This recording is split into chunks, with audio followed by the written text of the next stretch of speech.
नमस्कार विद्यार्थी मित्रांनो, आपण सेमिस्टर 6 पेपर नंबर 14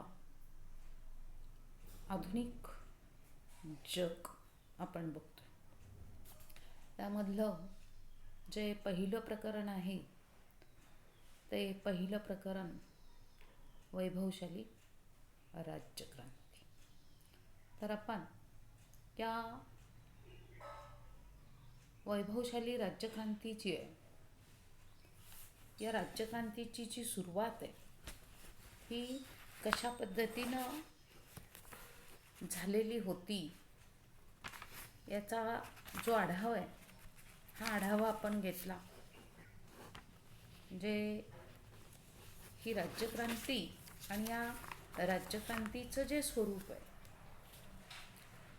या राज्यक्रांतीच्या स्वरूपाची माहिती घेतली. त्याच्यानंतर आपण वैभवशाली राज्यक्रांतीची कारणं जी आहेत या काही कारणांचा आढावा घेतला. कारण आपण बघितलं 1688 आणि या 1688ची ही वैभवशाली राज्यक्रांती ही राज्यक्रांती ही इंग्लंडच्या इतिहासातली अतिशय महत्त्वाची अशी क्रांती आहे. महत्त्वाची अशी ही घटना आहे. फक्त इंग्लंडच्या इतिहासातच महत्त्वाची घटना नाही तर जगाचा जो इतिहास आहे ह्या जगाच्या इतिहासामध्ये सुद्धा ही जी क्रांती आहे या क्रांतीला महत्त्वाचं स्थान असलेलं आपल्याला दिसतं. वैभवशाली राज्यक्रांतीची पार्श्वभूमी म्हणून आपण या क्रांतिकाळापर्यंतचा इंग्लंडच्या इतिहासाचा, इंग्लंडमधील घटनात्मक विकासाचा, पार्लमेंट आणि लोकशाहीच्या विकासातील महत्त्वाचा जो टप्पा आहे ह्या टप्प्यांचा आढावा घेतला. 1688 मध्ये झालेली ही राज्यक्रांती, या राज्यक्रांतीला वैभवशाली, रक्तहीन किंवा ग्लोरियस रिव्होल्यूशन असं म्हटलेलं आपल्याला दिसतं. कारण इंग्लंडमध्ये जे सत्तांतर झालं हे सत्तांतर अतिशय शांततेच्या मार्गानं घडून आलं. राजा विरुद्ध प्रजा असा संघर्ष सुरू होता, पण त्या संघर्षामध्ये रक्ताचा एक थेंबही न सांडता इंग्लंडचा राजा दुसरा जेम्स याला पदच्युत केलं आणि इंग्लंडच्या राजपदावर इंग्लंडमध्ये लोकांनी विल्यम आणि मेरी यांना बसवलं. म्हणजे इंग्लंडमध्ये रक्तपात विरहित क्रांती ही घडून आली. अनियंत्रित राजेशाही, वंशपरंपरागत वारसा हक्क आणि या वारसा हक्काचा पुरस्कार करणाऱ्या राजाचा, त्याच्या राजघराण्याचा अंत झाला आणि इंग्लंडमध्ये पार्लमेंटच्या नियंत्रणाखाली नियंत्रित राजेशाही सुरू झाली. आणि या संघर्षामध्ये पार्लमेंट म्हणजेच लोक विजयी झाली आणि म्हणून मित्रांनो या क्रांतीला वैभवशाली क्रांती असं म्हटलं जातं. मग त्यामध्ये आपण बघितलं दुसरा जेम्स, ह्या दुसऱ्या जेम्सची अनियंत्रित राजेशाही कशा पद्धतीची होती. कारण राजा वंशपरंपरागत अधिकारावर ठाम होता. राजाचं स्थान हे कायद्यापेक्षा वरचं आहे असं तो मानत होता. जनतेमध्ये आपल्या आज्ञा तक्रार न करता निमूटपणे पाळाव्यात असा त्याचा आग्रह होता, त्याचा दावा होता. त्यानं घेतलेले निर्णय हुकुमशाही पद्धतीचे होते. त्याच्या अशा पद्धतीनं राज्यकारभार करण्याच्या कृतीमुळं इंग्लंडमधील लोकांनी संघर्ष केला आणि त्यांनी आजपर्यंत जे अधिकार, जे हक्क मिळवलेले होते ते संपतील म्हणून त्यावेळी जनता संतापली आणि त्यांनी जेम्स बरोबर तीव्र असा संघर्ष सुरू केला. त्याच्यानंतर आपण बघितलं कॅथोलिक धर्मपंथीयांच्या पुनर्स्थापनेचा आग्रह धरलेला होता. कारण हा जो दुसरा जेम्स होता हा कोण होता तर कट्टर कॅथोलिक पंथीय होता. आणि इंग्लंडमधील बहुसंख्य जनता जी होती ही बहुसंख्य जनता ही प्रोटेस्टंट पंथीय होती. जेम्सनं इंग्लंडमधील आपल्या प्रजेनं कॅथॉलिक पंथाचा स्वीकार केला पाहिजे असा त्याचा अट्टाहास, असा त्याचा आग्रह होता, हे बघितलं आपण. त्याच्यानंतर चर्च ऑफ इंग्लंड ही धर्मसंस्था मोडण्याचे त्याने प्रयत्न केले. इंग्लंडमध्ये कॅथॉलिक लोकांच्या हक्काच्या संरक्षणासाठी प्रिरॉगेटिव्ह कोर्टची पद्धत होती, ती बंद केली. चर्च ऑफ इंग्लंड या संस्थेची स्थापना केलेली आपल्याला दिसते. त्यानंतर हा जो जेम्स होता, हा जेम्स अतिशय आक्रमक कशा पद्धतीनं बनला याची जी माहिती आहे, याचा जो आढावा आहे, हा आढावा आपण घेतला.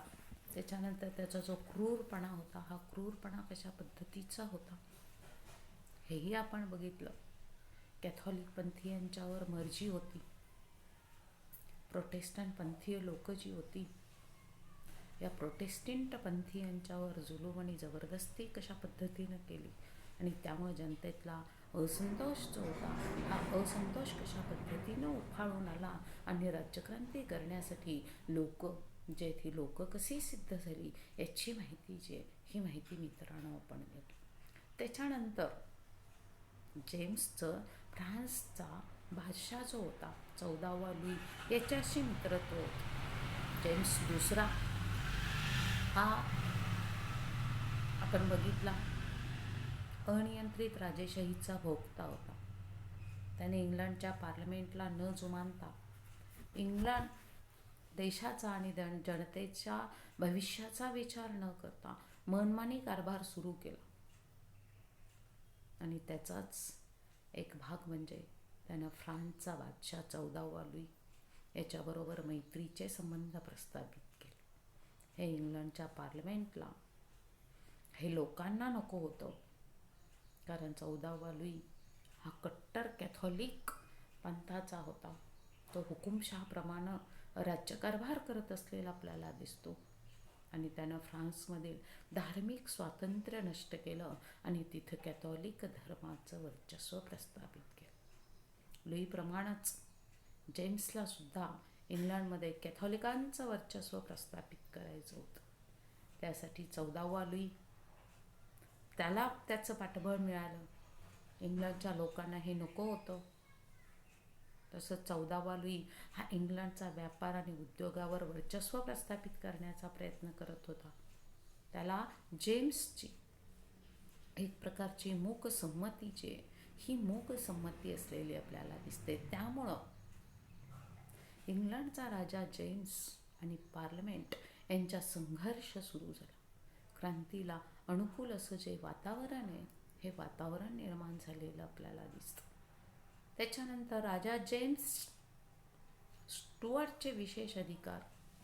जेम्स हुकुमशाही वृत्तीनं काय करत होता, तर जेम्स अतिशय हुकुमशाही वृत्तीनं इंग्लंडचा राज्यकारभार जो आहे, हा इंग्लंडचा राज्यकारभार करत होता. इंग्लंडचा राज्यकारभार त्यानं सुरू केलेला होता. त्याला पार्लमेंटचा आणि लोकांचा जो विरोध आहे, हा विरोध होता. पण तो जो विरोध आहे, त्या विरोधाला न जुमानता त्यानं अनेक विशेष अधिकार जे हे विशेष अधिकार मिळवलेले होते. इंग्लंडमधील न्यायमंडळ हे राजाचे प्रतिनिधी किंवा अधिकारी म्हणून न्यायदानाचं काम करत होते. राजा जेम्सला आपला विशेष अधिकार आणि आपल्या विशेष अधिकारात कायद्यापासून संरक्षण देण्याचा अधिकार होता. म्हणजे पार्लमेंटनं केलेल्या कायद्यातून काही लोकांना सूट देण्याचा त्याचा अधिकार होता. त्याचा दुरुपयोग जेम्स करत होता. जनतेला ते मान्य नव्हतं. राजाचा हा अधिकार घटनेचं उल्लंघन करणारा होता असं इंग्लंडमधल्या जनतेला वाटत होतं. पार्लमेंटनं केलेला कायदाच सर्वश्रेष्ठ होय असं त्यांचं मत होतं. त्यामुळं राजाच्या विरोधात जे जनमत आहे, हे जनमत तयार झालेलं होतं. दिवसेंदिवस असंतोष वाढत होता. राजा आपला हट्ट जो आहे, हा हट्ट काही सोडायला तयार नव्हता. परिणामी क्रांतीसाठी जे पोषक वातावरण आहे, हे पोषक वातावरण निर्माण झालेलं आपल्याला दिसून येतं. सगळ्यात महत्त्वाचं तात्कालिक कारण, राजा जेम्स जो होता, ह्या राजा जेम्सला मुलगा झाला 1688. राजा जेम्स दुसरा जो होता, त्याला मुलगा नव्हता, 2 मुलीच होत्या. आणि या दोन्ही मुली प्रोटेस्टंट पंथांच्या होत्या. एक मुलगी हॉलंडचा राजा विल्यम ऑफ ऑरेंज याला दिली होती. हा विल्यम सुद्धा प्रोटेस्टंट पंथाचा होता. आणि राजा दुसरा जेम्स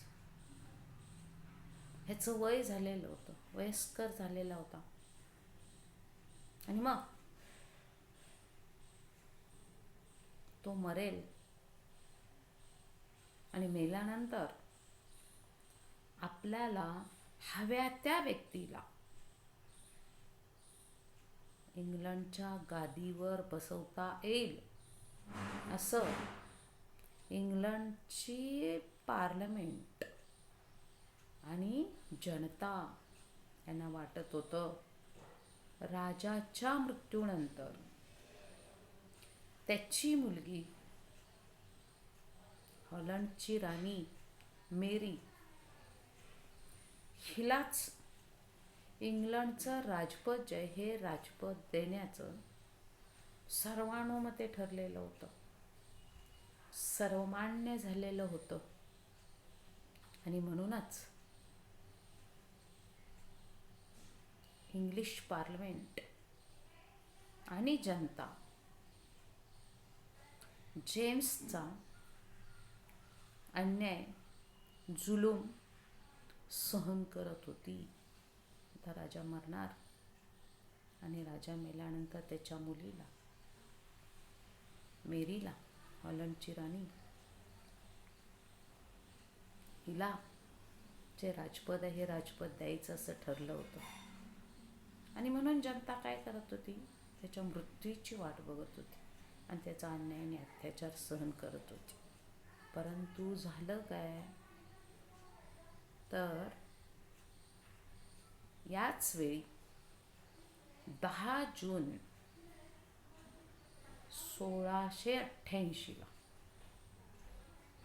10 जून 1688 ला जेम्सला मुलगा झाला. जेम्सला मुलगा झाला. आता या राजपुत्राचा जन्म आणि या राजपुत्राच्या जन्मामुळं इंग्लंडची जनता आणि या इंग्लंडच्या जनतेला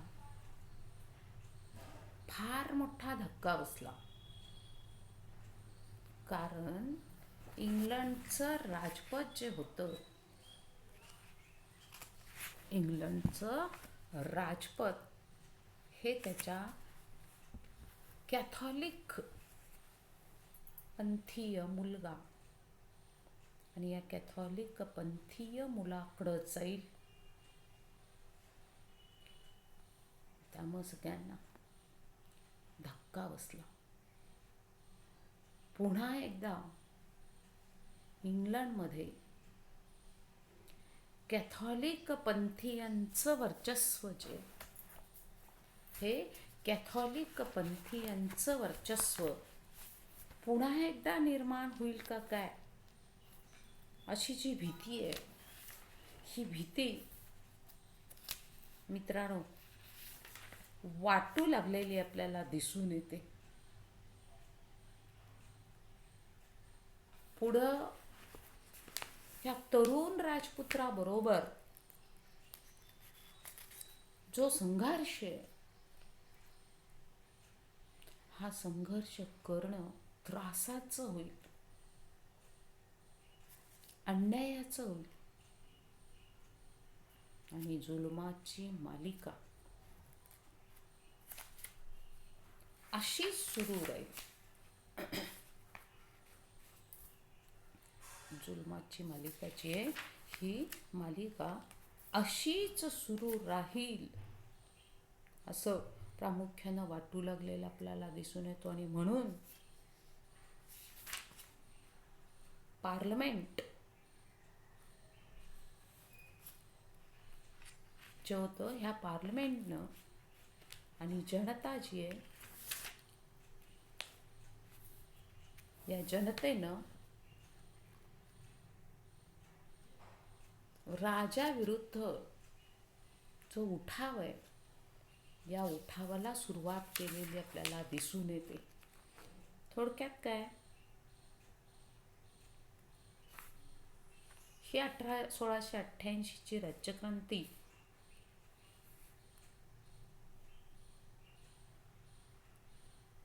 या 88च्या राज्यक्रांतीनं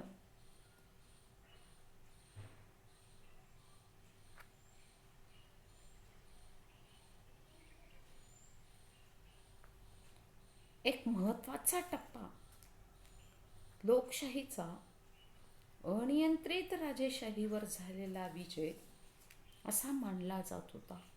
आणि या 1688मध्ये जेम्सला मुलगा झाला. आणि जेम्सला मुलगा झाल्यानंतर या क्रांतीला जी गती आहे, ही गती प्रामुख्याने मिळालेली आपल्याला दिसून येते.